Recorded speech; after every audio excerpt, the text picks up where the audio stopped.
બાયણું ખોલ, ઉઘાડ ડેલી. મારો રોયો કયું નો કોણ છે કરે ફૈબાનો અવાજ નથી ઓળખતો. પીટ્યા તારે કારણે આજ મારી આ હાલત થઈ છે. આ તું તે દી મહિના પહેલાં મારી ઘરે આવ્યો ન હોત ને મેં તારી વાત માની ન હોત ને તો મારે આજે આદિ જોવાનો વારો ન આવત. હું બોલ્યો તો એમ શું બોલ્યો મને યાદ છે? હા કહેતો તો હોય મારો ભાઈબંધ ભગો એટલે આ એની બા ગુજરી ગયા કેડે બાપા એકલા રહેતા હતા પણ માંદા પડ્યા ને તો શહેરમાં બધું પોતાનું છોડીને ગામડે બાપાની સેવા કરવા આવી ગયો. બોલો હોય આમ તો આ ભગાની બા છે ને એના બાપુજીની બીજી બાયડી હતા. પહેલી બાયડી તો સાસુના ત્રાસથી લગ્નના 1 વર્ષમાં ભાગી ગઈ હતી. ડોહા એવે ટાણે કાંઈ ન બોલ્યા ને હવે રહી રહીને એ વાત એને કનડે છે. મરણ પથારીએ એક વેન લઈને બેઠા છે કે મારી બાયડી કમળાને બોલાવો ને હું મારી પેલી બાયડીની માફી માગીને પ્રાયશ્ચિત કરું. હવે કમળા બાનો તો ક્યાંય પત્તો જ નથી તે મેં હુજાડ્યું. ડોહાને કાંઈ પૂરું ભાન છે નહીં.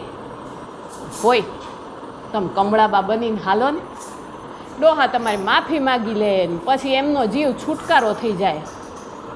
તમે ઘર ભેગા હોય મરતા માણાનો જીવ ગત થવામાં આપણે નિમિત્ત બનીએ ને પુણ્યનું કામ કહેવાય. ના ન પાડતા. આવું જ બોલ્યો તો ને તું તે દી. આ તારી વાતમાં આવીને હું તો તારી ભેગી હાલી નીકળી પણ જીગલા તે દી હું એના ઘરમાં ગઈ ને જે ભેગ ભગો બોલ્યો કે કમળાબા આવી ગયા એ ભેગ ડોહા છે ને પહેલાં તો આમાં મારી આમ ઝીણી આંખે જોઈ રહ્યા અને પછી અચાનક ભાંગી પડ્યા. કમો મને માફ કરી દે અપમાન મૂકીને ક્યાંય ન જાતી.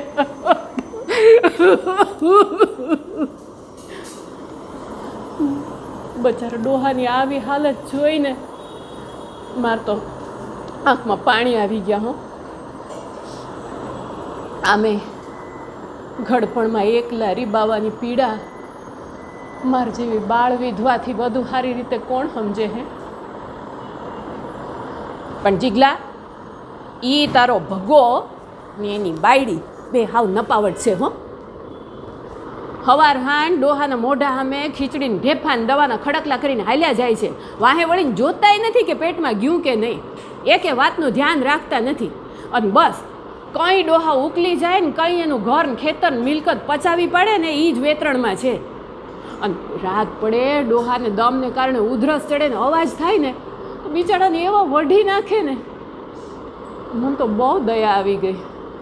તો કીધું લાવ રોકાઈ પડું. તું તો જાણસ કે હું રોકાઈ પડી હતી. બીમારની સેવા એ તો પ્રભુ સેવા કહેવાય. એમ માનીને મેં એમનું બધું કામે ઉપાડી લીધું. પછી તો ટેમ ટુ ટેમ દૂધ ને દવા ને ઓહળિયા નાખેલી ગરમા ગરમ રાબ બધું હું તો દેવા માંડી. હવે ભગવાનની દયા કયો કે મારા હાથમાં જસ કયો પણ ડોહા માંગીને બિછાનેથી બેઠા થઈ ગયા. હવે એમાં ભગવાન એની વહુ મારી માં બગડ્યા. ડોહી તમે હવે નીકળો અહીંથી. આમને આમ હાલ્યો ને બાપા જો બેઠા થઈને દોડતા થઈ જાય ને તો અમે બે માણા આમ હાથ ઘસતા રહી જાશું. બટ તમે ટળો અહીંથી બસકું લઈને આમ કહી દેશું બાપુને કે કમળાબા પાછા ભાગી ગયા તમે જાઓ. મારા રોયા પીટ્યા આવા પાપિયાઓની ભલામણ કરવા તું આવ્યો તો તારે કારણે આજ મારે કવેણ સાંભળવા પડ્યા. સમજાય છે કાંઈ? શું સોરી? તને એમ કે અટાણે હું તારા ઘરે તારું સોરી સાંભળવા આવી છું? સાંભળ એક ભગાએ મન કાઢીને મારી વાહો વાહ ડોહાએ છાના મના બહાર નીકળ્યા અને મન કે ઊભા રહ્યો.